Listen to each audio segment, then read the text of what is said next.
Want to speak real English from your first lesson? Sign up for your free lifetime account at EnglishClass101.com. Hi everybody, my name is Alicia. In this lesson, I'm going to talk about compound sentences. Let's get started. Okay, first, what is a compound sentence? This is the first thing I want to look at in this lesson. A compound sentence is a sentence made from two simple sentences connected with a coordinating conjunction. So again, a compound sentence is a sentence made from two simple sentences connected with a coordinating conjunction. What does that mean? So let's break down these parts of this definition, and then we'll practice making some compound sentences. So a compound sentence is a great way to level up your sentence structure. Because there are two simple sentences inside a compound sentence, you can create longer sentences with more information. And this helps to give your writing and your speaking a different kind of rhythm. So let's break down this definition and see what we need to make a compound sentence, okay? So first, we have a compound sentence is made from two simple sentences. So first, let's talk about what a simple sentence is. What is a simple sentence here? So a simple sentence is a sentence with a subject and a verb. A simple sentence can also be called an independent clause. The sentence is independent because it needs no other information. So, a simple sentence is the most basic type of sentence in English. So again, there's just a subject, like I or you or he or she, a subject, and a verb. So go or went or eat, and so on. So, the most basic type of sentence. This part mentions independent clauses. So an independent clause is a clause that doesn't need any other information. It can stand alone. That's why it's called an independent clause. So a simple sentence is an example of an independent clause. So we can use both expressions to refer to the same thing. A simple sentence and an independent clause have the same grammatical idea behind them. So let's look at some very, very simple examples of simple sentences. So here is the most simple one. I slept. It's just a subject and a verb. I slept. Here's my subject. Here's my verb in past tense, slept. So this is a super, super basic simple sentence. Okay, let's look at one a little bit more complex. He ate breakfast. He ate breakfast. Subject and my verb are both right here. In this case, we have an object. What did he eat? He ate breakfast. So these are both examples of simple sentences. They have subject and a verb. Okay, another one. They watched a movie. They watched a movie. So again, subject and verb in the sentence. It doesn't need any other information. It can stand by itself and we understand the information. Okay, let's make some that are a little bit longer now. So, the weather is cold and rainy today. The weather is cold and rainy today. So again, we have our subject, the weather, and then we have our verb, is in this case, so a be verb. And then we have a couple of adjectives, cold and rainy today.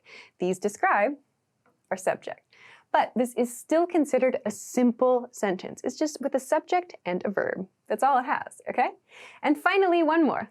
Her car made a strange noise. Her car made a strange noise. So subject, her car. Made is our verb, a strange noise. Okay? So a simple sentence just needs these two items, subject and verb, in order to be complete. This can be independent, right? It stands by itself. We don't need any other information to understand the sentence. Okay? So we need two of these to create a compound sentence. So that's why we're talking about simple sentences. We need two of these together with a coordinating conjunction. A coordinating conjunction. This is the next part for this lesson. What is a coordinating conjunction? So, a coordinating conjunction is a word that joins words or phrases of the same grammatical level. The same grammatical level. So what does that mean? So this means that we put together, or we join words and we join phrases of the same grammatical type. So for example, we can use these words, these coordinating conjunctions, to join two simple sentences. So they're the same grammatical level, right? Simple sentence and simple sentence. They are the same, so we can join them with these words. So coordinating conjunctions are and, but, or, for, so, nor, and yet. So we can use these words to join simple sentences together, okay? So, of course, each of these different coordinated conjunctions gives us a different meaning. So and is like adding information. But is showing the opposite of something. Or expresses two sides to something, two options. For is kind of a formal way to express a reason for something. So expresses cause and effect. We use it to show cause and effect between two ideas. Nor is not so commonly used in everyday speech in American English today, but it means not that other option.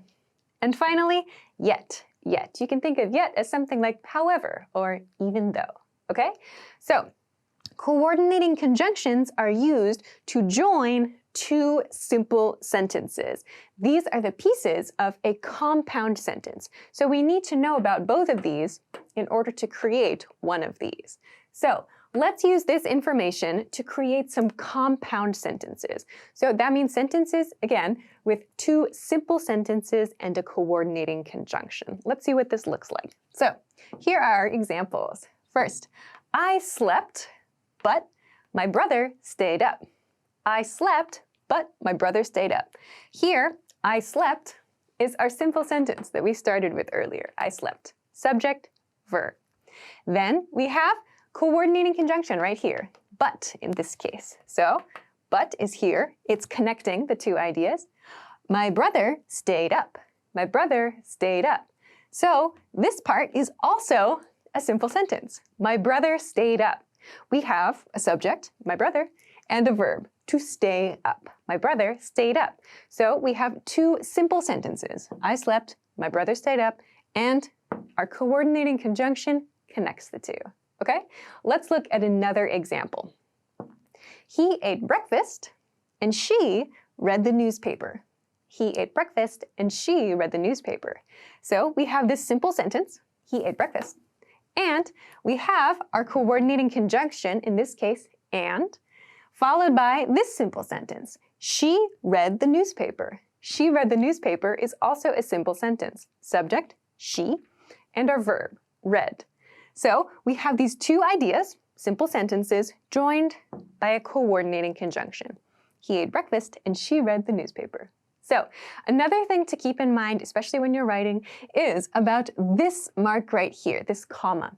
So when you make a compound sentence like this, and you have a simple sentence on this side and a simple sentence on this side like this, your subject is here. You can see the subject in both parts, right? So both simple sentences include that subject. Use a comma. So when you have two simple sentences that are both complete sentences, you can use them together and connect them with a comma in this way, okay? Let's look at another example that follows this rule as well. So the next one, they watched a movie and we played video games. They watched a movie and we played video games.